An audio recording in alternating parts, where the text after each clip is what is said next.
पहिल्या श्रावणी सोमवार निमित्त शहरातील विविध शिवमंदिरात भाविकांनी गर्दी केल्याचं चित्र पाहावयास मिळाले। प्रामुख्याने हरिपूर येथील प्राचीन शिवमंदिरात पहाटेपासून दर्शनासाठी रांग लागली होती। पावसाने सकाळी 10 नंतर उघडीप दिल्याने मंदिरात भाविकांची गर्दी झाली आहे। मंदिरासमोर पूजा साहित्य विक्रीचे स्टॉल लावण्यात आले होते। कृष्णेच्या पाणी पातळीत होणारी वाढ लक्षात घेता घाट परिसरात पोलिसांनी पुरेसा बंदोबस्त तैनात केला होता।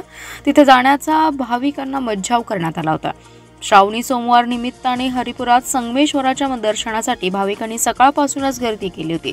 पाऊस आला तरी भाविकांची गैरसोय होऊ नये याकरिता मंदिर प्रशासनाने मंदिरासमोर मांडव घातला होता। भाविकांना रांगेतून दर्शनास सोडण्यात येत होतं। मंदिराचं महात्म्य लक्षात घेता महाराष्ट्रासह अन्य राज्यातून देखील भाविक येथे दर्शनासाठी येतात।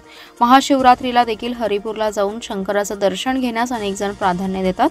श्रावणी सोमवार निमित्त शहरातील विविध शिवमंदिरात रोषणाई करण्यात आली होती। हरिपूरच्या शिवमंदिरात पहाटे अभिषेक काकड आरती करण्यात आली। भाविकांना खिचडीचं वाटप करण्यात आले। मंदिर परिसरात विक्रेत्यांनी स्टॉल लावले होते, त्यामध्ये पूजा साहित्य, खेळणी तसेच उपवासाचे पदार्थ विक्रीस उपलब्ध होते। मात्र यंदा उपवासाच्या पदार्थामध्ये सरासरी 10% वाढ झाल्याचे दिसून आले। प्रामुख्याने सांगली मिरज रस्ता तसेच शहरातील विविध भागातील फळ विक्रेत्यांकडे नागरिकांची गर्दी होती। तसेच खजूर, राजगिरा, रताळे, वेफर्स आदी उपवासाच्या पदार्थांना चांगलीच मागणी होती।